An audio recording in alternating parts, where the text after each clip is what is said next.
Now this project is between A9 and A32. A32 is from Silawatara to Poonakary. A9, everybody knows, A9 goes from Kandy to Jaffna. In between, we have a land, and that land is not habitable because there's a huge salt water intrusion problem because the land is low-lying areas. So with this project, the idea is to install salt water barrages, dams, and create a reservoir, freshwater reservoir of 8,000 acres, covering 8,000 acres. Right. That will provide drinking water and irrigation water for a huge, significant number of people. But the most important thing is, the moment the water becomes available, the people who have abandoned this area, there are buildings, schools, everything is there, but people are not living. They can come back and settle. So that's why, this project is fully supported by the Northern Province authorities. Right. So basically you have a 8,000 square acre reservoir, which is actually bigger than Nuwara Valley in Anuradhapura. Right. Nuwara Valley is a big reservoir. In Anuradhapura, it's much bigger than Thishan Valley. But this is even bigger than Nuwara Valley. And that will provide huge quantity of water, and the land will become, the huge amount of land will suddenly become, not barren land that can be used for agriculture. Yeah. So that's one benefit. And the area needed for the solar farm, that is to mount the solar panels, is 1,500 acres. And out of that, about 700 acres will be on water. And you might ask, why on water? Because solar panels work best at 25 degrees. But when we have solar panels outside, the temperature can be 35 to 40. But the moment we mount solar panels in our tropical climatic conditions on water, what happens is we can generate little more, about 5 to 10% extra electricity. So there's an advantage, but we are not under this project, the whole thing will not be covering the newly created tank. Only about 700 acres out of 8,000 will be covered by solar panels. The remaining part of the solar panels will come on land. And that is also barren land, not with sandy soils, salt water intrusion problems, various problems are there, so that cannot be used for any other purpose. So these are environmentally wonderful project, because when you have hydropower, unless it's a run-of-the-river plant, we create a massive reservoir displacing people. Here, we are bringing the people back to this land. So that in that sense, this is a very well thought project and extremely good investment. Again, not by Sri Lankan government. It's all coming not as a loan. It is a direct investment because we are going to pay for the electricity that we use. And the beauty is, we are going to generate electricity, and the amount of electricity that we generate per day is, with a 765 megawatt installed capacity, generally we can generate about 4.6. When we install 1 kilowatt of solar panels, when it is on water, we can generate about 4.6 units of electricity on average. But when it is on ground, we can generate about 4 units of electricity. So when you get these two combined, we are going to generate about 3,000 megawatt hours of electricity per day. And because we are sending it through the battery backup, from 9 o'clock until 4:30, we can feed the national grid with 200 megawatts of electricity. And you might ask, what is the significance? Victoria installed capacity, Victoria is the one having the highest installed capacity in Sri Lanka. Installed capacity of Victoria is 210 megawatts, but we can't operate Victoria throughout the day because we have no water.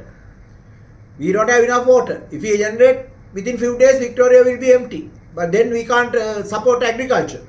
But in this project, over 300 days every year, we can provide 200 megawatts of electricity, solid, high quality power to the grid daily from 9 a.m. until 4:30.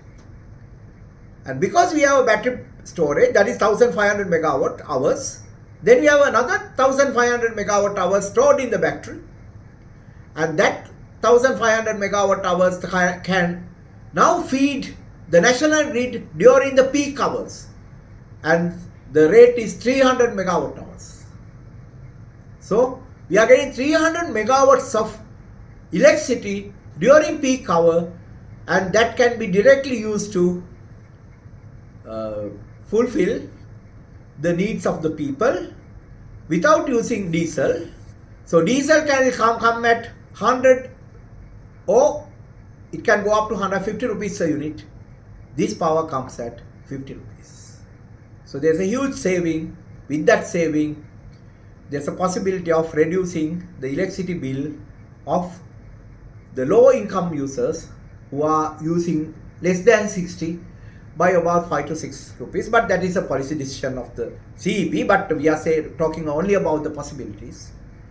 But the idea is this 300 megawatts will not be generated by using diesel. That means we don't have to import that amount of diesel to Sri Lanka, right? And the CEP is getting power at a lower rate.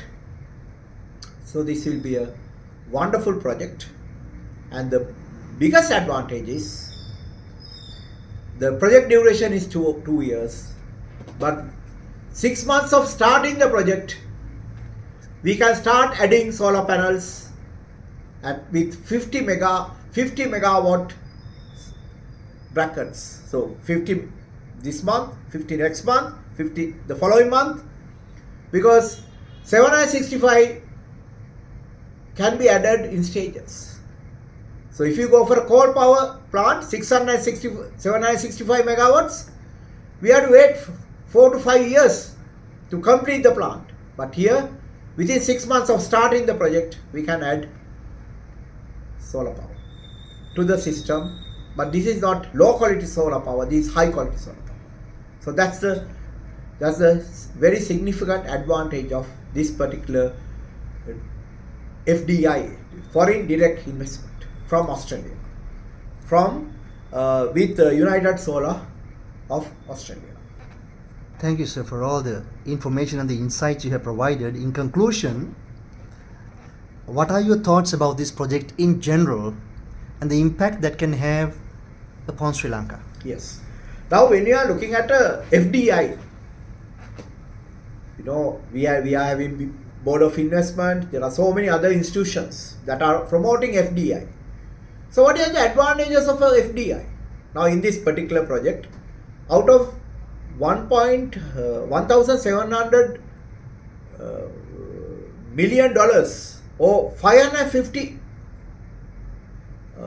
billion rupees, 400 billion is equipment. The remaining 150 billion will be the local investment. So this local investment is going to come to Sri Lanka in dollar terms, strengthening our dollar position, short term. Long term also we have benefit, because we are not importing certain portion of diesel that we have to, or heavy oil, right, that we have to import. Right. We can't stop importing coal, but we can stop importing diesel to a certain extent. The quantity of diesel needed to generate these 300 megawatts of power at the peak can be knocked off from our import bill, which means that will also indirectly strengthen our dollar position. And with all these additional power, and there will be many other projects of this nature, we might be able to allow people to import electric cars, new electric cars, because for the last 5 years probably we didn't have imported vehicles, and yes, people are repairing and using all vehicles. Yes. And we might be able to have a situation where we can, with the proper taxation system, we might be able to allow people to import cars, new cars, because we are saving dollars and we are strengthening the economy, and we'll be able to have additional benefits, indirect benefits, in addition to the ones I have explained, like providing reducing the overall cost of electricity generation. So those are the advantages of this project, and when you consider this, we have to say it's a a project with multiple benefits, not one. So basically, I would say this is one of the best projects we have come across recently, especially because Sri Lankan government need not spend any money, and we are glad that United Solar and Sun Power Group, they are all working together to make it happen, and this is a project that we must support wholeheartedly. Thank you. Thank you, Professor. We appreciate you for the time that you've taken to explain to us, and we appreciate that. Thank you once again. Thank you very much.